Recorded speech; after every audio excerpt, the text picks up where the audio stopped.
As we take off from the Wilson Airport, neighboring the one-of-a-kind Nairobi National Park, it is apparent that the rigor with which residential and commercial buildings are coming up around the park is so intense. The construction of this road, the southern bypass connecting Mombasa Road to Lang'ata Road, however, remains the biggest threat to the wildlife survival. Soon, the boundary areas shall be automatically abandoned, with the animals instinctively going deep into the park. The KWS officials have sounded an alarm on overtures to encroach on the park land, saying it is defeatist given that the bypass is originally supposed to pass this area, where majestic high-rise residential houses now stand. The first affront to wildlife conservation, as the park boundary seemingly being the easiest to be moved, not humans.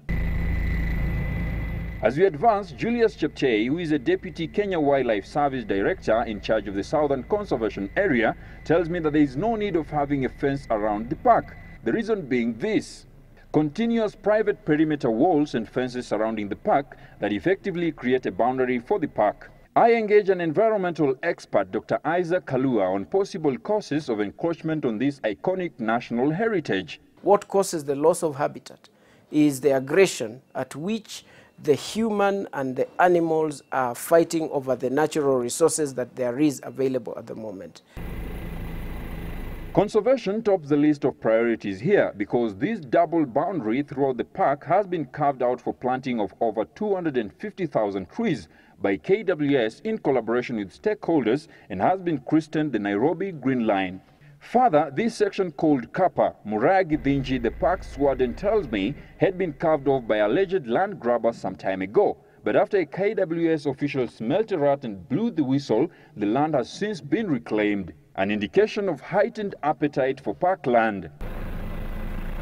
Few years ago, a fuel pipeline was dug through a section of this park, and these high-voltage power lines erected in the middle of the park, other than the fact that they led to a lot of distractions and discomfort to the animals during their construction, they are a threat to wildlife here.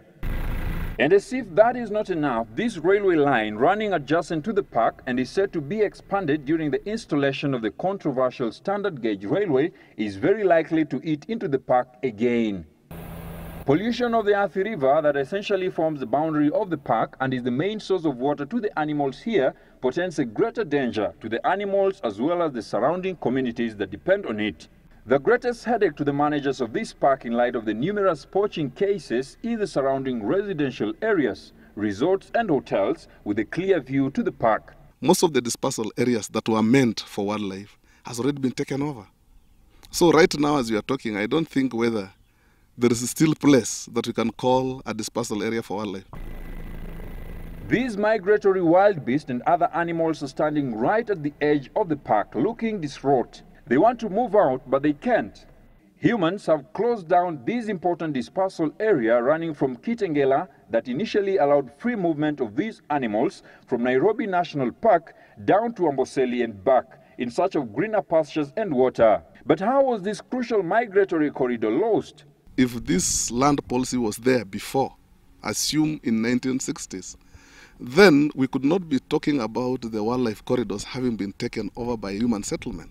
The lions that have been causing havoc in Kitengela for some time now, Cheptei tells me, had been trapped outside, and from there they have been struggling to survive, resorting to devouring the residents' livestock.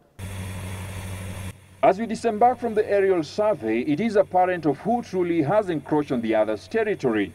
The onus now is on KWS and conservation stakeholders to come up with adequate policies that will save the Nairobi National Park, which is now the most prime unadulterated 117 square kilometers of land, which hawk-eyed bulging Nairobi population has already whetted its appetite for.